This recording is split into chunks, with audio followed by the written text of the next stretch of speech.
What I'll tell the patients is you've got a failing root canal.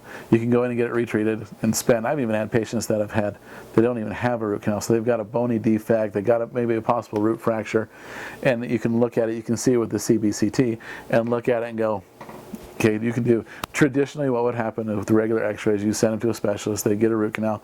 They spend $1,000 on the root canal. They spend another $1,300 on a buildup and crown, and in 5 years, it's failing. 5 years, it's coming back to you, to me as a dentist. So this is what traditionally what would happen. And as a dentist, I would look at that and go, okay, you've got, 5 years ago we put a crown on there. Did a root canal and a crown. Now you got a real big bony defect. It's, it looks like it's failing, so they're pulling a tooth out. So the patient just wasted $2,500 in 5 years, and now they have bone loss, so now even an implant's compromised.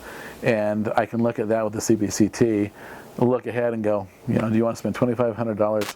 Does a $2,500 investment on a tooth make sense for 5 years? Or would you rather take it out and place an implant that I know it might be $5,000 for the implant total fee, but you're never going to need a root canal, it's never going to get a cavity. Success rate once it integrates 98%, and you're doing something that is definitive for long term. I mean, you're talking implants that last 15, 20, 30, 40 years. There's nothing in dentistry that lasts that long. And it's a simple decision for a patient. When you educate a patient on what the process is. I'm doing a crown that on a tooth that's failing. Yeah, we're going to buy you 5 years. And a lot of patients, I've had some patients go, no, that's what I want. Look, that's fine as long as you're educated. That's what you want. We do that, and in 5 years, 6 years, 10 years, whenever it fails, they go, yep, and we're taking it out and we're placing implant at that point. To them, that was worthwhile. That was what they wanted to do at the time. But it's not knowing is the worst part. Knowing and educating a patient so that they can make the decision is the key, in my opinion, and being able to do the dentistry and being able to use this technology.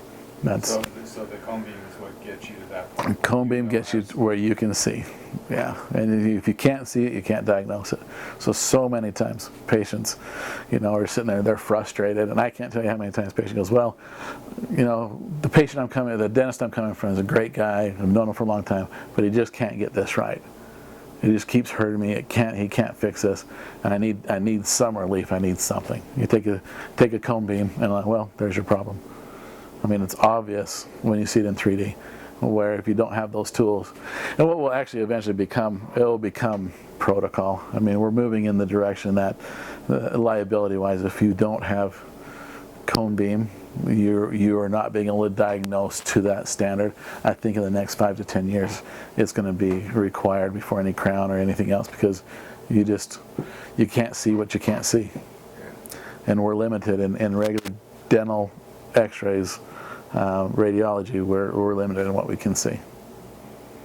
So it's all coming.